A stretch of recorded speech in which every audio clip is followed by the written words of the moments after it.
At 12:33 in the afternoon, one of Europe's most advanced power systems suddenly collapsed. Spain and Portugal went dark, trains stopped, traffic lights failed, businesses froze.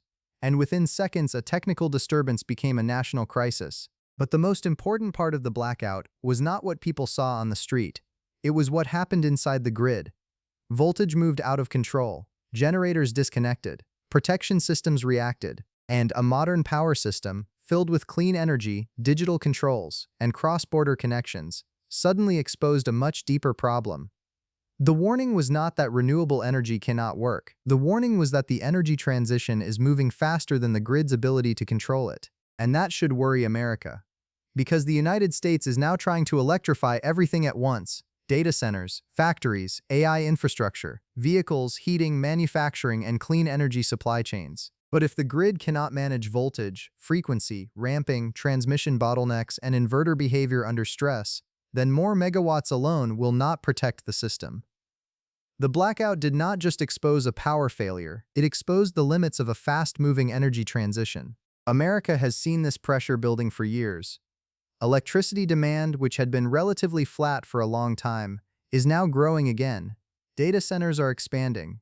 Artificial intelligence workloads are increasing. Semiconductor plants, battery factories, hydrogen projects, and industrial reshoring all require dependable power. At the same time, older plants are retiring, transmission projects are delayed, transformer supply chains are stretched, and new generation projects sit in interconnection queues for years. This creates a new kind of reliability problem. In the past, the main question was whether the system had enough generation to meet peak demand.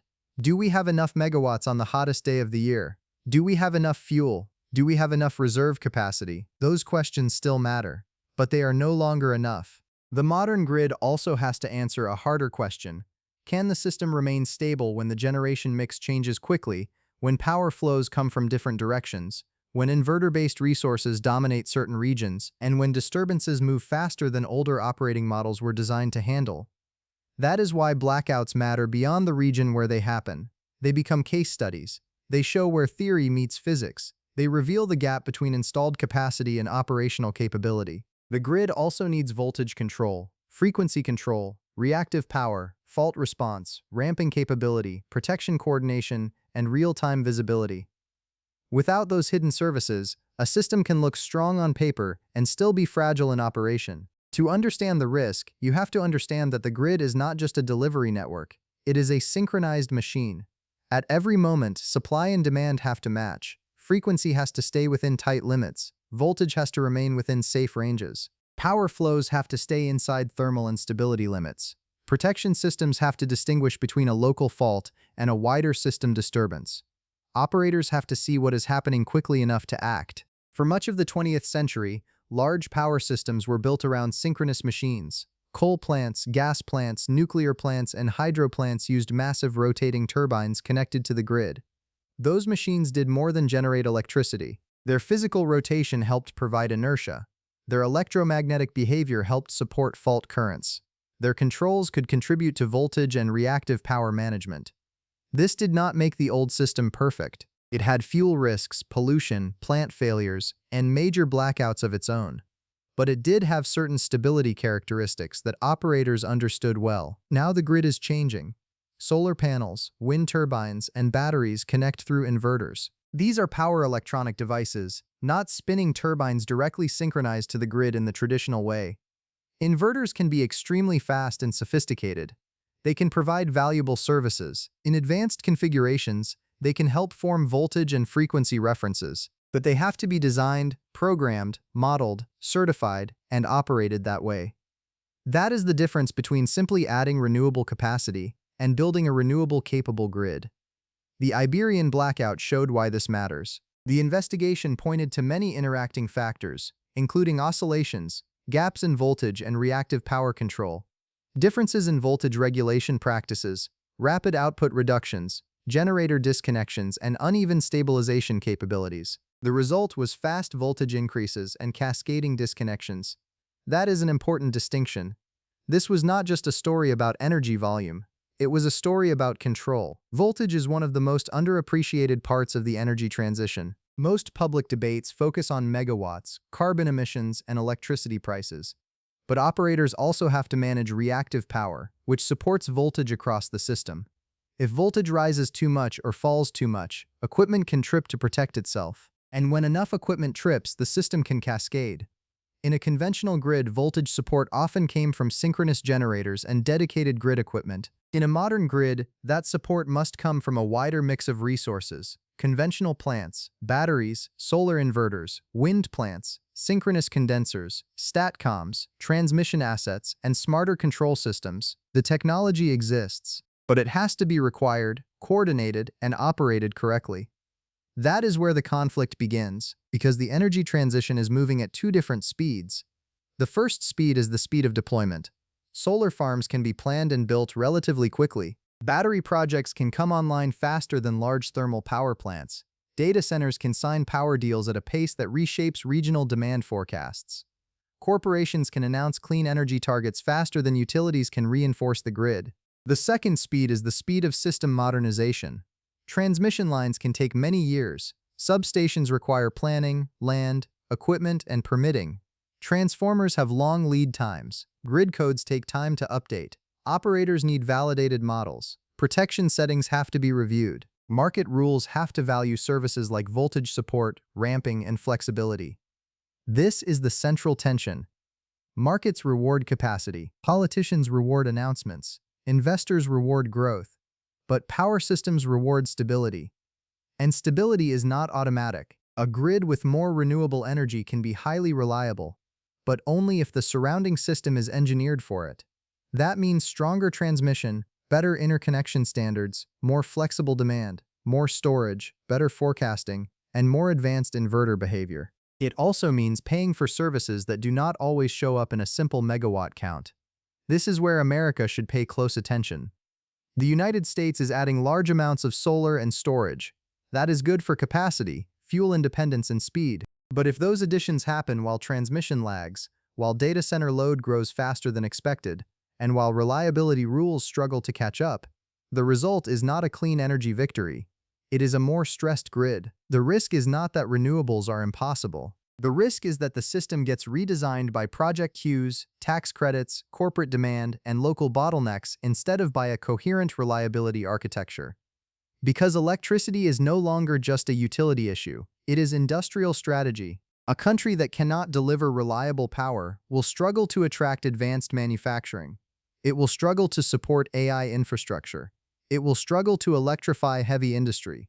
It will struggle to build semiconductor supply chains, battery factories, hydrogen hubs, and defense manufacturing capacity. In the old world, energy security often meant oil supply, gas pipelines, coal reserves, and fuel imports. In the new world, energy security also means transformers, inverters, grid software, high-voltage equipment, battery supply chains, and the ability to keep a complex power system stable under stress. That is why a blackout has geopolitical consequences. When the lights go out, public trust falls. Investors become cautious. Political opponents weaponize the event. Foreign competitors use it as evidence that the transition is reckless. And policymakers become tempted by simplistic narratives. One side says the blackout proves clean energy is dangerous. The other side says the blackout has nothing to do with the energy transition at all. Both answers are too easy. The more useful conclusion is that energy transitions change the physics of the grid. That does not make the transition impossible. But it does mean the grid has to be redesigned around those physics. This is where countries will compete.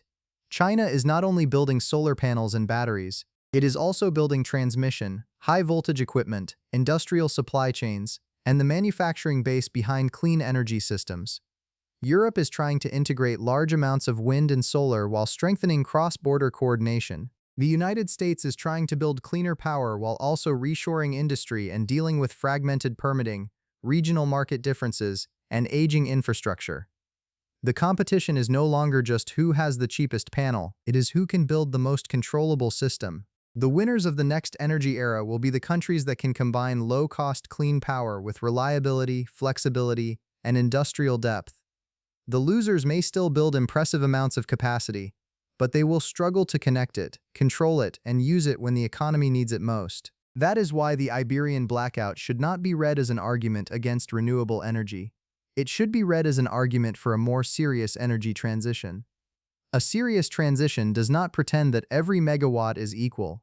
It does not confuse capacity with capability. It does not assume that because a technology is clean, the system around it is automatically stable. It does not build generation first and ask reliability questions later. A serious transition asks harder questions. Can inverters support the grid during disturbances? Are renewable plants required to provide voltage control where technically possible? Do grid operators have real-time visibility into distributed resources? Are interconnection studies using accurate models? Are batteries paid not only for energy arbitrage, but also for reliability services? Are transmission planners building for the load growth that is actually coming, not the load growth they expected 10 years ago?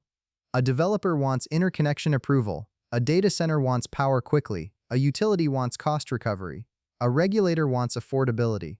A politician wants visible progress. A manufacturer wants a reliable site. A grid operator wants enough controllable resources to survive bad days. That is what blackouts do. They reveal hidden compromises. They show whether reliability services were properly valued. They show whether operators had enough tools. They show whether models matched real equipment behavior. They show whether the system was planned as an integrated machine or assembled as a collection of individual projects. The nuance is important. Renewables can help create a stronger system. Batteries can respond faster than conventional plants in many situations. Grid-forming inverters can provide critical stability functions. Demand response can reduce peak stress. Distributed energy resources can improve resilience. Transmission can move power from where it is abundant to where it is needed. But none of this happens automatically. A battery connected under weak rules is not the same as a battery integrated into a reliability strategy. A solar farm that only exports energy is not the same as one required and configured to support voltage. A grid with many resources is not the same as a grid where those resources behave predictably during a disturbance. This is the engineering reality behind the political debate. The energy transition is not just a replacement of fuels. It is a redesign of a machine that must operate every second of every day. For America, that means the next stage cannot be measured only by how many gigawatts get announced. It has to be measured by how many gigawatts can actually connect. How many can operate during stress? How many can support voltage? How many can ride through disturbances? How many can be dispatched, coordinated, and monitored? How much transmission is actually built? How many transformers are actually delivered? How much flexibility is actually available when demand peaks? That is a very different scoreboard. Because if the United States wants to compete in advanced manufacturing, AI, defense production, and clean technology, it needs an electric system that can carry the weight of that ambition. Not just a greener grid, a stronger grid. Not just cheaper electrons, a controllable machine. The blackout in Spain and Portugal was a warning from the future, but it was not a prophecy of failure. It was a signal. It showed what happens when the transition moves faster than the operating framework beneath it. It showed that reliability is not a legacy concern. It is the foundation of the entire transition. The lesson is not to stop building clean energy. The lesson is to stop treating the grid like a passive platform. The grid is not just where the energy transition connects. It is the thing that determines whether the transition works. America does not only need more power plants, more solar farms, more batteries, or more data centers. It needs more transmission, more voltage support, more real-time monitoring, better inverter standards, stronger coordination, better planning, and a reliability culture that matches the speed of industrial change. Because the next energy superpower will not simply be the country with the most renewable capacity on paper. It will be the country that can keep the lights on while everything changes.